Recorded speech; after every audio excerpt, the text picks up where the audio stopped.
Good morning, Mr. Chairman, and good morning, committee members. For the record, my name is Sharon Carson, and I have the pleasure of representing Senate District 14, comprising the towns of Londonderry, Hudson, and Auburn.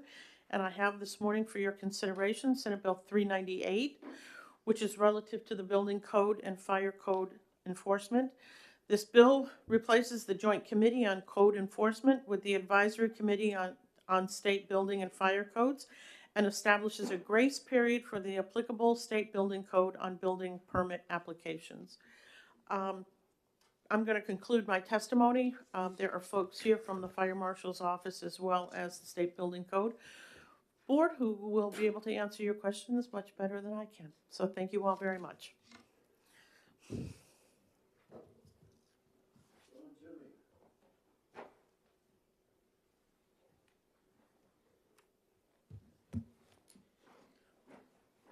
Good morning. I'm Sean Toomey, the State Fire Marshal. Thank you, Senator Carson, for introducing the bill.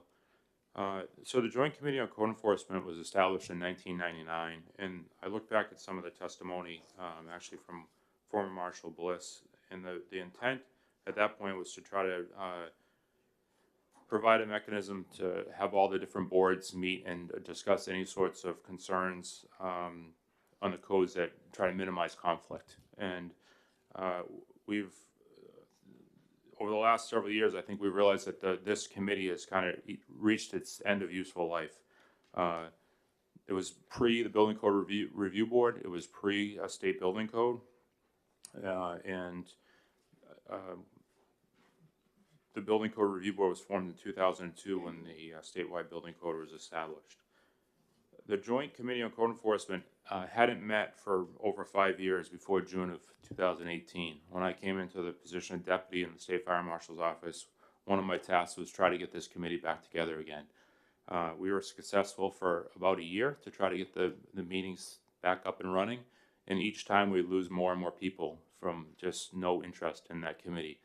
Several of the people sitting behind me and a few others where we would always meet off to the side and have conversations and provide the needed information up to the Board of Fire Control or the Building Code Review Board as necessary to help minimize the conflicts, and the Joint Committee just wasn't working. So through the study committee last year, this past summer, we recommended that this dissolve and form the advisory committee, which would help address the code issues. So the one thing I do want to mention is that there's a bit of overlap between House Bill 1681 on the grace period.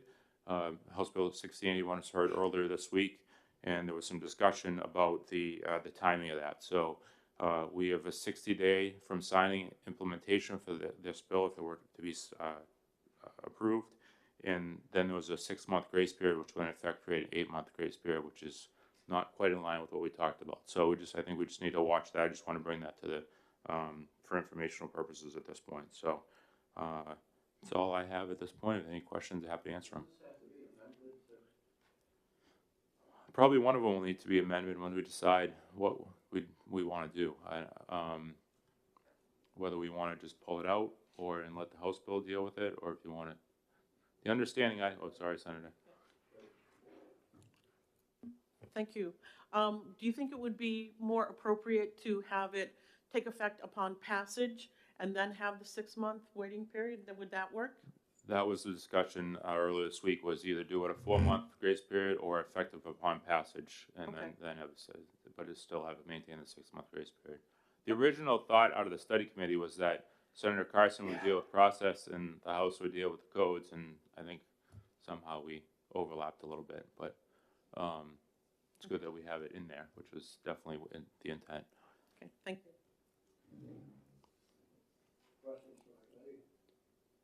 Thank you.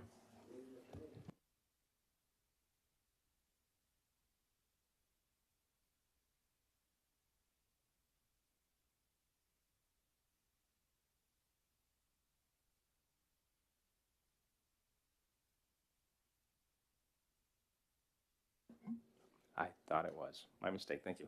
My name is William Mckinney. I'm the president of the New Hampshire Building Officials Association.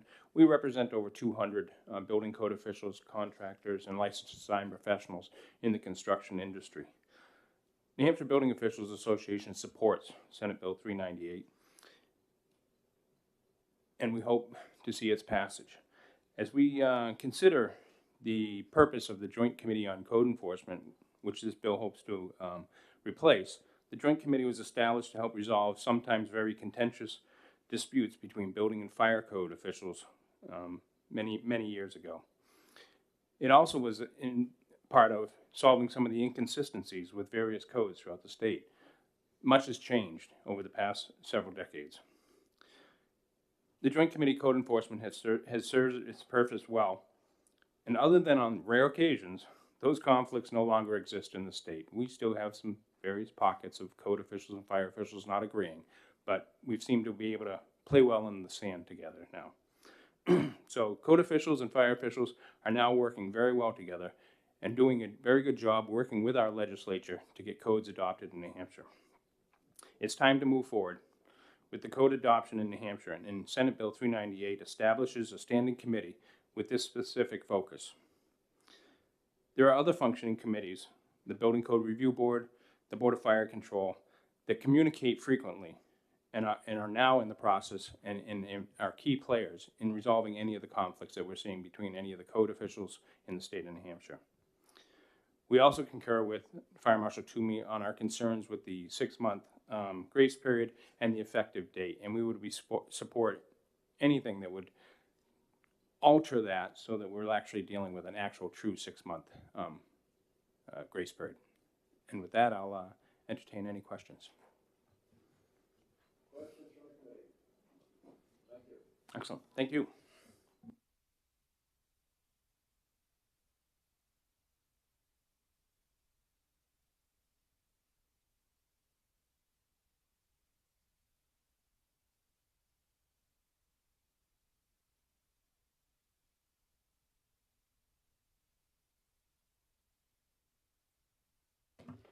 I'll second it. We have a motion for, to move into executive session. Is there a second? Second. Seconded by Senator Rishardi. It is on.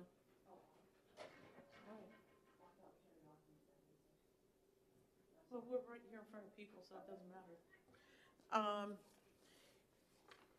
Why don't we take up Senate Bill 398? We do need an amendment to change the effective date from 60 days after passage to upon passage. So it'll be. The amendment not to pass. Second? Okay, so a motion by Senator Reagan to change the language on line 30 to upon passage, seconded by Senator Kavanaugh. Is there any discussion on the proposed committee amendment? Can you just go over the amendment again? It was. Yes, it's on line 30. Oh, yeah. Effective date, this act shall take effect upon passage. Yep. Okay, is there any further discussion? Okay, seeing none, all in favor say aye. Aye. Any Aye. opposed? Okay, is there a motion on the bill as amended? Pass is amended. Senator Reagan moves ought to pass as amended. Is there a second? Seconded by Senator Kavanaugh. Is there any discussion on the bill as amended? Okay, seeing none, all in favor say aye. Aye. Aye. Aye, any opposed? Consent. Okay, there's a motion Second. for consent, moved by Senator Reagan, seconded by Senator Kavanaugh. Is there any discussion on the consent calendar motion? Okay, seeing none, all in favor say aye. Aye. Aye, any opposed? Okay, I will take this one out. Okay, the committee will be in recess until 9:15, which is just a few minutes.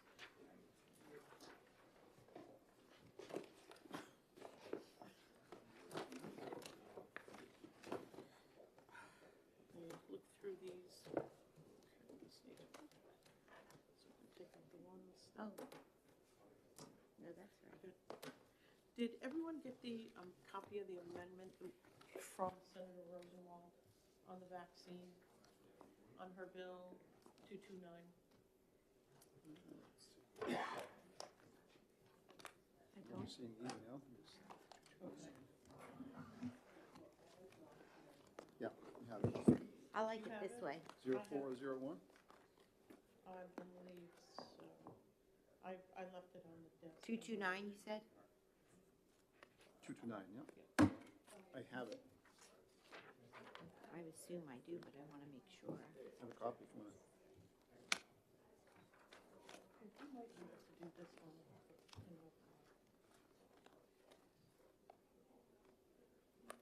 Two, four.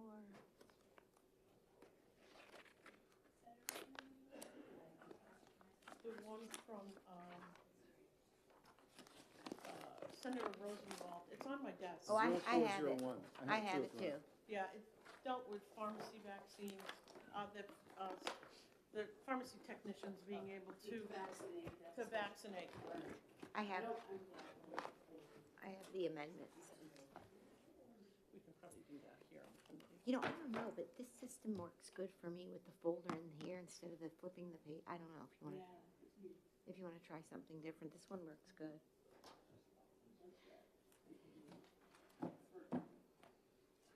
How you doing? I'm here, how about you? Is everything all right? Not me, my eyes don't like it. Oh, And I like Monday, my paper daughter had and to have pencil an all the time. procedure done, and then yesterday we had to put. Isn't it funny how you get used to? Yeah, so it's like, oh my God. oh, that's awful. So, Even though I have the Crossing my virtual fingers calendar, to I have to today. still have a Yeah. paper calendar. okay, thank you.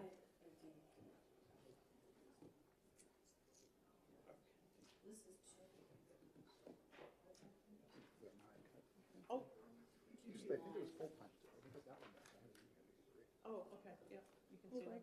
that's not good. Yawning already. It's the bottom one, Thank you. always the bottom. So,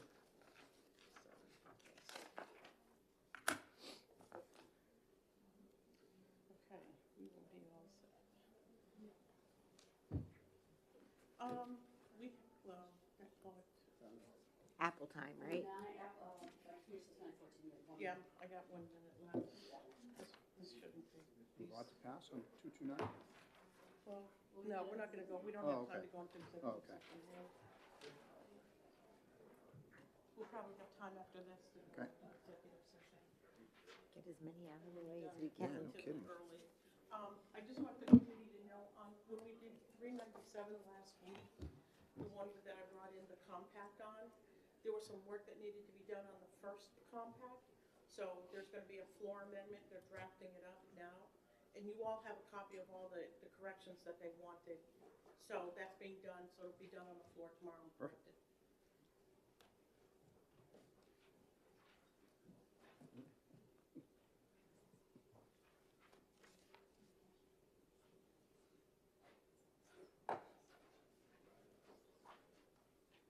Okay, we're gonna hear Senator Carson introduce Senate Bill 360. Good morning, Mr. Chairman, and good morning, committee. For the record, my name is Sharon Carson, and I have the pleasure of representing Senate District 14, comprising the towns of Londonderry, Hudson, and Auburn. And I have for your consideration this morning Senate Bill 360 relative to National Guard educational benefits. This bill allows for members of the New Hampshire National Guard to transfer their National Guard tuition waiver benefit to their spouses until July 1st, 2027.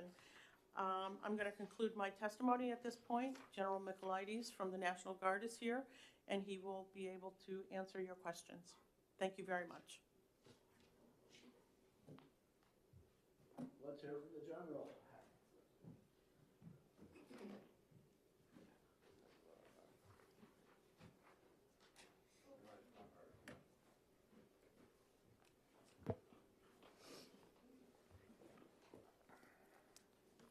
Hey, sir.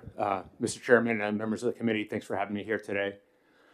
For the record, I'm Major General David Mckinney, the Adjutant General for the New Hampshire National Guard. The top 3 reasons why people serve is a propensity to serve, education benefits, and a challenge of military life. So the education benefits has been a cornerstone of our sort of accessions, our recruiting process, our program. Currently in New Hampshire, the university system in New Hampshire and the community college system in New Hampshire offer a tuition waiver program to any soldier who airman who joins the New Hampshire Army or Air National Guard. It's invaluable. It allows us to get over 200 soldiers and airmen a year into our formations. They typically traditionally go to UNH or Granite State College, but they use the entire community college system and the university system in New Hampshire. And so our usually #1 sort of recruiting goal is their education benefits. So so what are we trying to do? What we're trying to do is expand this program to allow a soldier, if he re-enlists after 6 years, to transfer this benefit to his spouse. So his spouse can actually then attend classes at the community college system in New Hampshire. And the reason why is our #1 retention tool, trying to retain people in our formation. So if a soldier or airman serves for 6 years in honorable service and he re-enlists, he now has the option to transfer this benefit to his spouse. No more, no less. Only the soldier or airman or his spouse can use it. It's either or, not both. The reason why is our #1 strategic challenge is getting people to join our formation. Only 29% of today's youth is eligible for military service. You look at the tight labor market, the ability, propensity to serve, childhood obesity, and all these other factors, there is no line at our door. On an average month in the Army National Guard, we need to assess 20 new recruits a year. In this new fiscal year, in October, we had 3. In November, we had 11. In December, we had 11. In January, we had 12.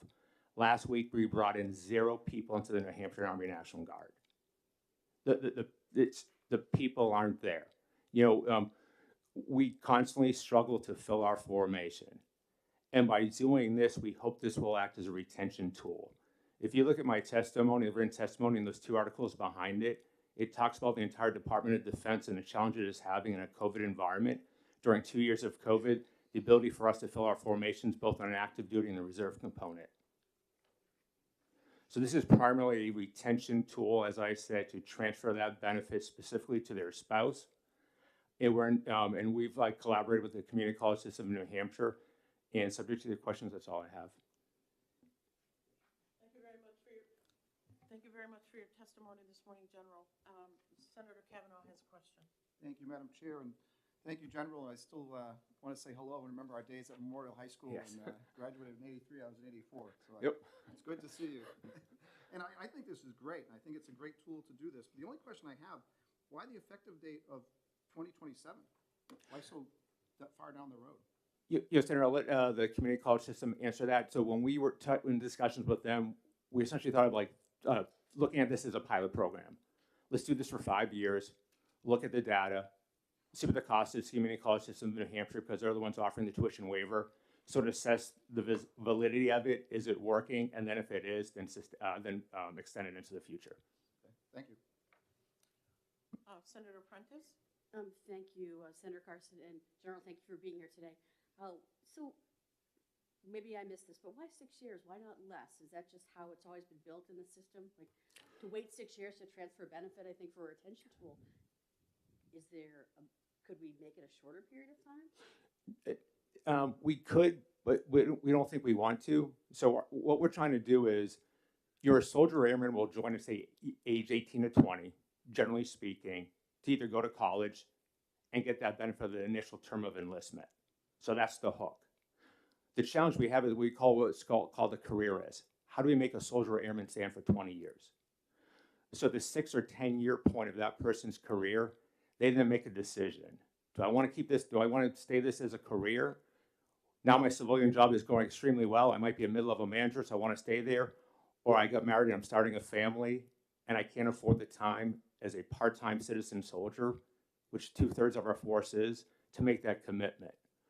So we're trying to figure out is does it help? Because we need family support, obviously. So will that spouse then say, hey, look, it's worth your service that week and a month. If you can transfer this to me, then we're providing a more educated workforce for that spouse who might be in a career change. And that's why we said the community college system in New Hampshire only, because it would most likely be for a non-traditional student. Thank you. Yep. Are there any further questions? Okay. Seeing none, thank you very much for your time this morning, General. Thanks, ma'am. Next, we're going to have Shannon Reed.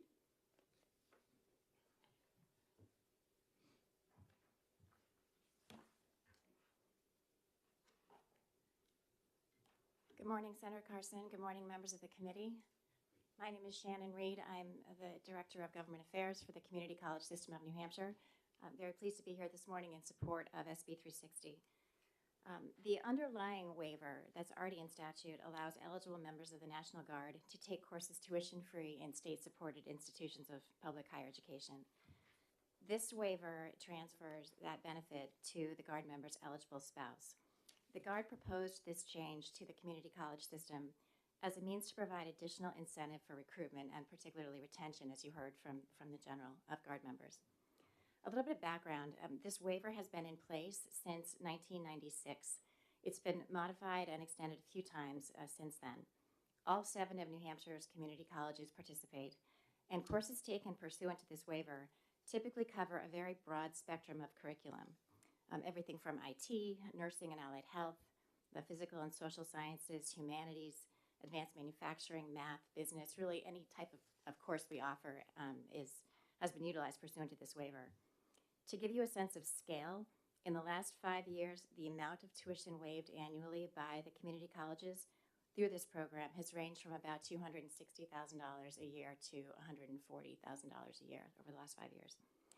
We report annually to the governor, the Senate president, and the House Speaker on utilization of this benefit, including the number of Guard members who use it in any given fiscal year and the courses taken. Senator Kavanaugh, you had asked about the sunset provision. And I'd like to note that when this waiver was initially put in law in 1996, it was actually put in with a 2-year window. It kind of was extended a few times subsequent to that, and then eventually the prospective repeal in the law was itself repealed, so now it's indefinite.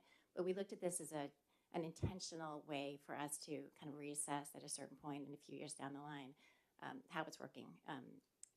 Logistically, if it's meeting the goals of the Guard, if there are ways that we might want to adjust it, that sort of thing. We decided on a 5-year window rather than something shorter because from a standpoint of the Guard promoting this as a benefit, we thought, a longer time, 5 years was better than the 2 that the program had initially been founded with. So that concludes my testimony. I'm happy to take any questions. Thank you very much for your testimony, Ms. Reed. Are there any questions from the committee? Oh, Senator Kavanaugh? Thank you, Ms. Reed. I'm glad you're doing that with a broad section of amount of degrees or certificate programs. I think that's great because there's so many needs out there in those areas. But the only thing, again, that effective date, maybe I'm reading it wrong. So effective, is this in 27 is when they're going to start it, or it's just going to be reevaluated in 2027? No, Senator, that's not really an effective date for the bill. That's an effective date for the repeal.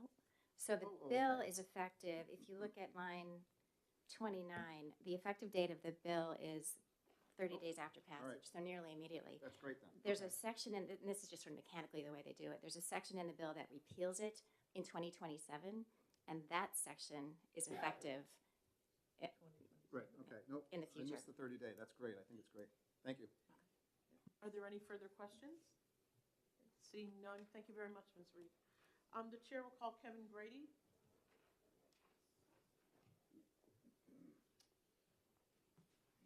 Good morning, Mr. Grady. Good morning, Senator, ladies and gentlemen of the committee. For the record, my name is Kevin Grady. I am a 25-year veteran of our Air Force, and I'm also a 23-year resident of the town of Hooksett. Today here, I'm representing the 20-member organizations of the State Veterans Advisory Committee. We're chartered by State RSA 115-A-:8 to speak for the veteran community, and one of the things we do is we look at bills that have veteran impact, and we come and tell you what our opinion on all of that is. One of the themes that I try and tell folks every time I get the chance to is that we feel strongly that when one of us serves, the whole family serves. If anybody's ever been around a military family, you know that those folks make a lot of sacrifices so that our men and women can serve our country, or in this case, can serve our state. So we're very happy to put our support behind this bill. I'm glad you got to hear from General Michaelitis. I've heard him say on numerous occasions that recruiting and retaining the top talent is his highest priority as the Adjutant General here for New Hampshire. I had some experience with these kinds of things when at my last assignment in the Air Force, they asked a fighter pilot to sit behind a desk. The good news was it was in Ramstein, Germany, so as long as it's a nice location for the desk, that's a good thing. But we worked on why we were losing all of our pilots and trying to retain more pilots. And that's a problem that still goes on today. And consistently, the number one thing at the top of the list was that quality of life for that family and that family unit, and opportunities for military spouses who get uprooted and moved around the world all the time. So anything we can do to kind of stabilize all of that really helps us out a great deal. Back then, you know, we had a hard time convincing the people that were looking at the charts to say, well, if one of our mid-career F-15 pilots decides to get out of the military, we just train another F-15 pilot, and we got the same number of F-15 pilots today as we had yesterday. Sure, but you traded away Big Papi Ortiz for Marv Throneberry. You know, you traded away somebody who's got a lot of experience for somebody who's brand new. And the same thing really applies here. When you look at this bill, you're in for 6 years, then you have to sign on for another 4 years in order to transfer this eligibility to a spouse. Now we've got that person to that sort of mid-career point where they're making that decision. And hopefully, at that point, the spouse will have had the opportunity to take some classes, maybe get some professional certification. They will have put down roots in their community, and they'll elect to stay here. So that's why we think that this is a great bill. I don't think that the numbers are going to change significantly, but there is that 5-year test period. So we strongly support this legislation. And subject to your questions, I'm all set. Thank you very much for your testimony. Are there any questions from the committee? Okay, seeing none, thank you very much. Thank you, Senator. Are there any other members of the public who would like to speak to Senate Bill 360? Okay, seeing none, we'll close the public hearing.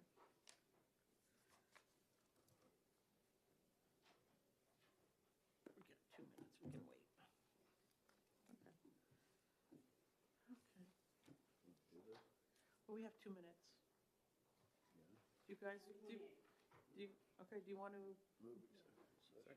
Okay, Senator Reagan moves into executive session, Second, seconded by Senator Prentice. using my voice. Okay, why don't we take up the bill we just heard, which was Senate Bill 360. Is there a motion? Senator Reagan Second. moves on to pass, seconded by Senator Ricciardi. Okay, is there any discussion on the ought to pass motion? Okay, This is a seeing great none. recruitment and retention tool. It's exactly what we should be doing to support the members of, our National Guard here in New Hampshire. So Well, let's I move. liked when he said that, and I wrote it down, when one member of the family serves, the whole family serves. And that is true, and to be able to give that benefit, especially at the community colleges, I mean, look It's at a that. great partnership. Yeah, the nursing programs, the cooking, the trades, Yeah. computers, everything. I mean, it's just like, it's a win-win for everyone. So, Great idea. so we have an ought to pass motion. Is there it's been seconded. Any further comments? Seeing none, all in favor say aye. Aye. Aye. Any opposed? Okay, none? Okay, Senator Reagan moves consent, seconded by Senator Kavanaugh. Is there any discussion on the consent motion? Seeing none, all in favor say aye. Aye. Aye. Any opposed? Okay, and Chantel, since this is mine, I will do this. Okay, can I get a motion to come out of executive session? Seconded. Okay, all right. seeing Getting it's quicker. Now 9:30. Raise my hand. We're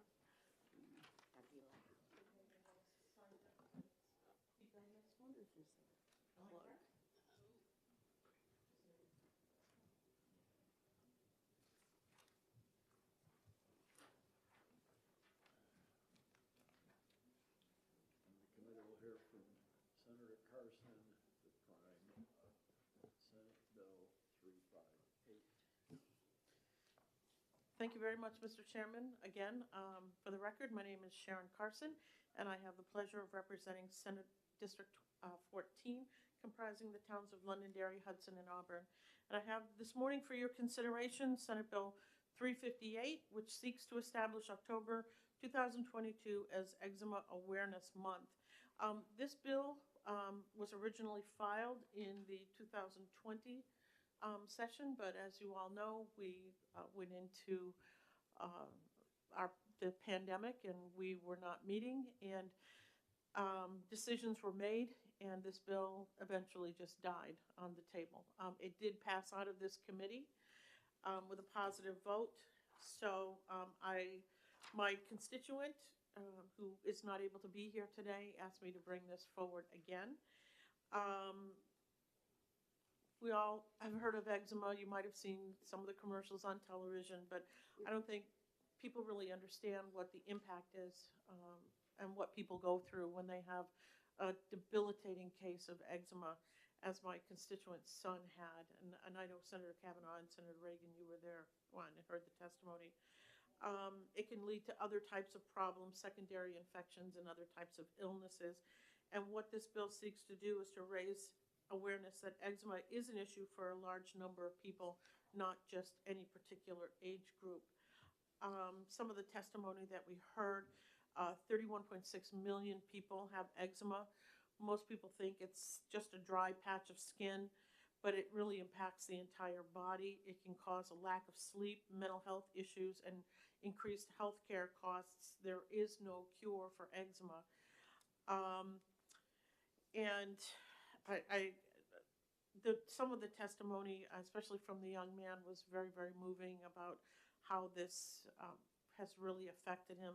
The constant visits to the physician and hospitalizations. He's got learning issues because it's hard for him to focus because his skin is very not in good shape. He can't play sports because once you start sweating, it starts the itching all up again. And so it really is very, very difficult. He said it's hard for him to walk comfortably or sit comfortably. Tap water actually burns his skin. Dry and cracked hands make it hard to hold pencils. And he said when he does his homework, he has to wear cotton gloves just because of the pressure on his skin. So at this point, I will conclude my testimony. I hope you can support having this be a month of education for the people of the state of New Hampshire, understand what eczema is and how it affects people. Thank you all very much. I'll try to answer questions if you have any. Thank you. Seeing none, thank you. Move executive session. Second. Okay, we have, I'll sit down. We have the bill that we just heard, Senate Bill 358. Is there a motion? Motion on a pass. Senator Prentice moves on to pass. Second. Seconded by Senator Reagan. Is there any discussion? Senator Kavanaugh? I did go back and look at the hearing report too, because at different times you hear so much testimony, you always get some that stick with you. And that young man, he was pretty effective and kind of hit you all the losses that he kind of went through in his life. And it's just it's an easy thing for us to do to hopefully get some education for that young kid. No. Okay. Thank you for bringing this forward. You don't realize how many people suffer from eczema until you bring up the issue and someone, I have it, or somebody in my family has it, and there's somebody knows somebody who has it, and it is difficult, and there really is no cure. So people do struggle with this. So we have an ought to pass motion. Is there any further comments or questions? Okay, seeing none, all in favor say aye. Aye. Any opposed? Okay. Consent. Senator Reagan moves consent calendar, seconded by Senator Kavanaugh. Is there any discussion? Seeing none, all in favor say aye. Aye. Any opposed? Okay. And since this is mine, I will take this one out as well. We are in executive session. There are some bills that we can do. I think the first one that we can look at is Senate Bill 225, which is an act relative to the bond required of applicants for auctioneer licenses. Okay, Senator Reagan moves out to pass. Senator Prentice seconds. Okay, is there any discussion? I think this is pretty straightforward. It seems, based on the testimony, that it's redundant, but it's also unfair that a person holding an in-person auction has to carry the bond, but someone doing an online auction doesn't. So, I think this is a good thing to just say no. Okay, so we have an ought to pass motion. Is there any further questions? Okay, seeing none, all in favor say aye. Aye. Any opposed? Okay. Consent. Okay, so Senator Reagan moves Second. consent, seconded by Senator Kavanaugh. Is there any discussion on the consent calendar motion? Okay, seeing none, all in favor say aye. Aye. Any opposed? Okay. Senator I'll Kavanaugh. take it out for Senator French. Be Yeah. my pleasure. You guys can have a really good conversation at that point. Maybe we'll get an auction going on the floor. Oh, well, don't get him going. I wanted to talk about Senate Bill 227, an act relative to death benefits for first responders who die from suicide. We had a request from the National Correctional Employers Union, and we did have testimony from Lynn Cusack. They wanted to add in correction officers and parole officers, correction line personnel, people who are employed inside prisons. I don't know how you felt about extending it. I do think that perhaps extending it to correction officers would be appropriate because they're the ones that have day-to-day contact with prisoners, but all the other people I wasn't too sure about. I don't know how you folks felt about that. Or if you wanted to think about it a Well, think little about bit. I missed the initial testimony, although I've looked at the hearing report. I agree with you on the corrections officers, but I just want the. Yeah, because we had a letter from Lynn Cusack, Yeah. who is the Director of Professional Standards Division for the New Hampshire Department of Corrections. And they wanted to include, it's also incorporating its law enforcement personnel, correction officers, probation officers, as well as correction line personnel who are employed inside the prison, nurses, social workers, educators, counselors, and those eligible to receive such benefits. I don't know about extending it that far, but I didn't have a problem with extending it to correction officers. I'd be fine with that. Anybody else? I know you don't You know agree. where I agree. I know where you are. So, Let's just be so we can have a committee amendment that would include in the personnel, and I'm looking for the bill here. Let's see, where's the, it's like that. Let's see, it has here, let's see, beginning on line 2, killed in the line of duty means a death including suicide of a police officer, firefighter, emergency medical technician.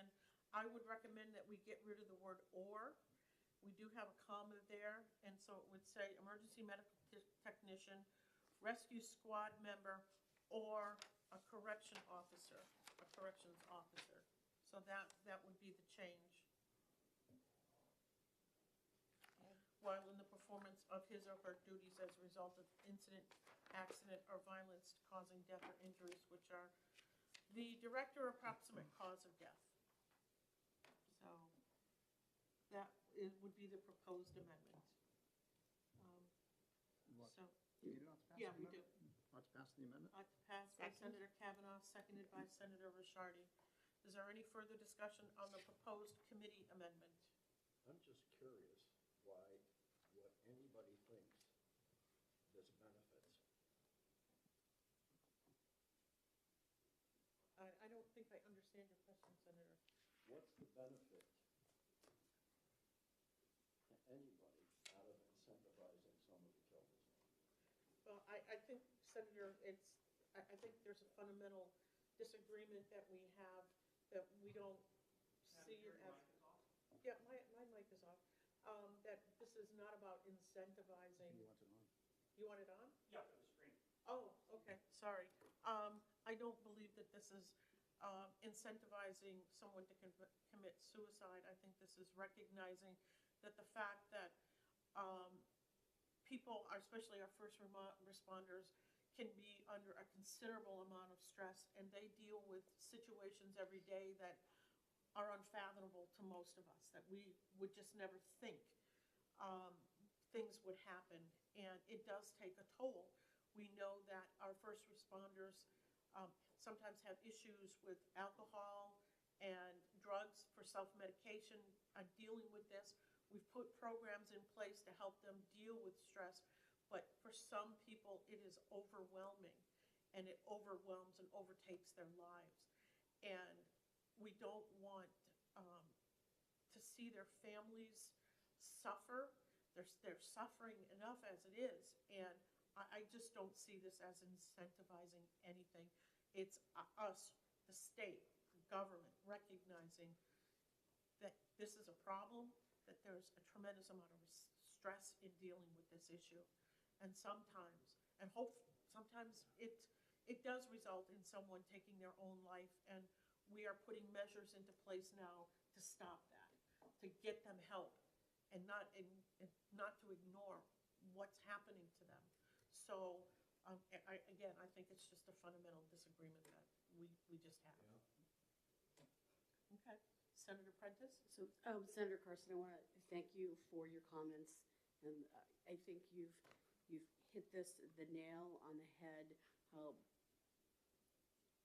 Although I'm still a licensed paramedic, I'm not currently practicing, but I spend most of my time with people who are people who've retired, and have done many years in the field, and I know others in this room have as well. But we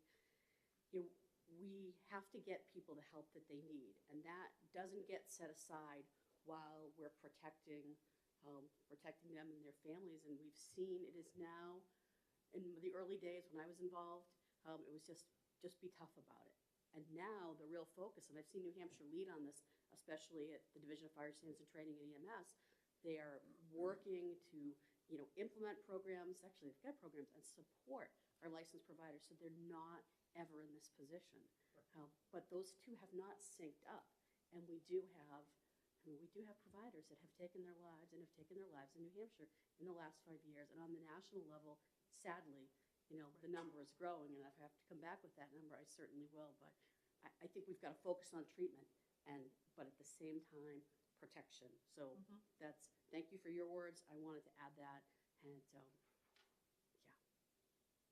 Senator Kavanaugh? Thank you. So sad. The testimony we heard, even for the National Guard, it's not the individual that serves, it's the family too that serves. And it's just like this. When someone's suffering to get to that point of suicide, the family's going through so much too. And treatment is the first, but I think that extends as well to the family if that tragedy does happen. Right. Okay, so we have the proposed committee amendment that is going to include corrections officers to be eligible for this benefit. Is there any further discussion? Okay, seeing none, all in favor say aye. Aye. Aye. Any opposed? Okay, so this is one. Is there a motion on the bill as amended? So moved. Moved by Senator Kavanaugh, seconded Seconded. by Senator Prentice. Is there any further discussion on the bill as amendment? Okay, seeing none, all in favor say aye. Aye. Any opposed? Okay. Senator Prentice, would you like to take this one out? I would, thank you. Okay. Next, we have Senate Bill 229, an act relative to pharmacist administration of vaccines. Senator Rosenwald graciously gave us an amendment, so it saves us a little time. It is amendment number 0401S, and all it does is it adds in a certified pharmacy technician, which is on line 5 and 6, and on line 14, and on line 17. I think we need to do this as we go along, as we're going through this COVID. We know there's a big push to get people vaccinated voluntarily, and pharmacists are busy people anyway. Those of us who've been on this committee know we had to actually pass a law to allow them to take lunch. Okay, so we have a motion about to pass on amendment 0401S, moved by Senator Reagan, seconded by Senator Kavanaugh. Is there any discussion on the amendment? Okay, seeing none, all in favor say aye. Aye. Any opposed? Okay. Okay. amended. Senator Reagan moves Second. on to pass as amended, seconded by Senator Kavanaugh. Is there any discussion on Senate Bill 229 as amended? Okay, seeing none, all in favor say aye. Aye. Aye. Any opposed? Okay. Senator Reagan moves consent. Second. Seconded by Senator Prentice. Is there any discussion on the consent calendar motion? Okay. Seeing none, all in favor say aye. Aye. Aye. Any opposed? Okay, who would like to do this one? Anybody in particular? I can do it. Okay, Senator Kavanaugh. Okay, that's all I had for us to do today. For execing, is there a motion to come out of executive So session? moved. Okay, is there a second? Guess they want Oh, to stay. Senator, Just before we come out of executive session, when do we want to exec 363? Because I have a committee amendment. do you have, if you have an amendment, let's pass it out and let's take a look at it. Okay. So before we come out, Yeah, because I got your email, I think on Friday that you were, well, that I think is a different, this is, maybe I did write to you on Friday, boy, these days are running into each other. I also had oh, this is some on amendments the- for judiciary. Can we hold off on this? We've got the amendment, I'd like to take a look at it and talk to Okay. Marty. So, Absolutely. if that's okay. Yeah. All right, so, we have a motion to come out of executive session? Yes, so moved. Okay, so move second. Seconded by Senator Prentice. Yes. Okay, all in favor say aye. Aye. Aye. Any opposed? Okay, we're out of executive session and Thanks. we are done for the day. Okay. I just wanted to make sure to get this on the, Yep, no, we got it. So, I just want to look at it and talk to Marty because it deals with the retirement system. So we're good. Okay, thank you all very much. Why don't I Today have is that? 2/2/22, Oh, three here. February 2nd, 2022. Oh, yeah. I'm sitting here writing going 2/2/22. Okay. So how many bills do we have left? Let's see. No, we don't have two left. We probably have about, I don't know how many, I don't know. I don't have, probably to exact, let's see. 1, 2, 3, 4, 5, 6, 7, 8, 9,